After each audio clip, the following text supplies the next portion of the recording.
Hello and welcome to the shrimp edition of Colorful Cichlids. So on the side, I do breed shrimp. I don't get too fancy. I just breed the fire red shrimp, but I've had great success with it.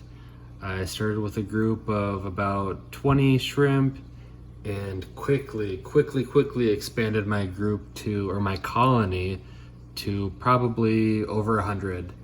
And this has been one of the best decisions I've ever made in fish. I didn't start doing it until, 2020, and I wish I would have started it way before. Why is that? Because these are money makers. I bought my original group of these for I think $25, and since then I've sold over 100 of these for $1 each.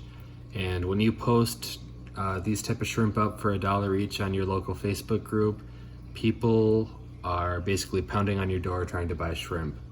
I think a lot of folks have trouble raising shrimp. A lot of people don't know how to. They die. They want more shrimp. People are trying to get into shrimp. So there's always people trying to buy these type of shrimp. I don't get into the fancier, Blue Dream shrimp or any of the other Neocardina shrimp besides the red ones.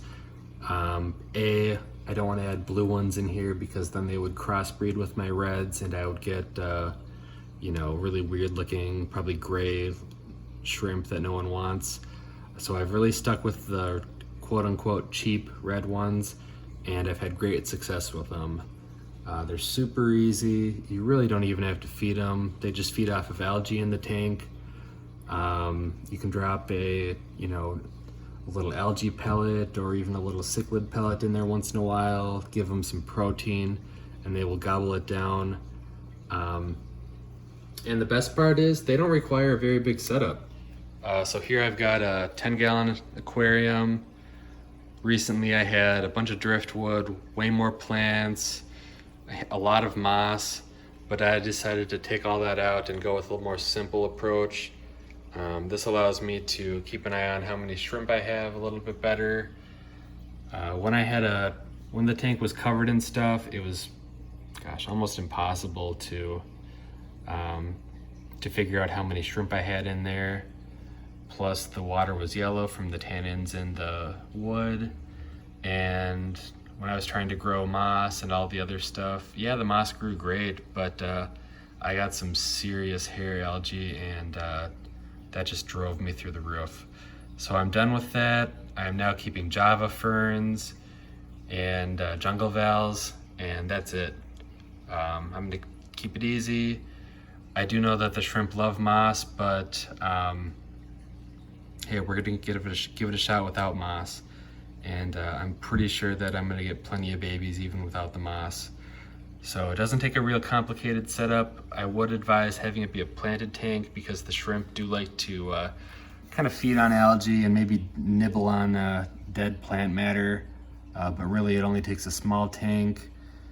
You should have a filter in there. Most folks use sponge filters, but I prefer to have a actual mechanical filter that will suck up crap. But yeah, it's a great money maker. People tend to, people think you're doing them a favor when you sell shrimp for $1, which is, I guess it is what it is. It's way cheaper than the stores, and I guess I've had great success with the shrimp. So if you have any questions about breeding shrimp, raising shrimp, keeping shrimp alive, selling shrimp, any of the logistics with it at all, please just drop me a comment and I will answer it right away. And if you want me to do another shrimp video, getting into more specifics or anything, just let me know. I'd be happy to. But thanks for watching. Thanks for looking at my shrimp, and have a great day. See ya.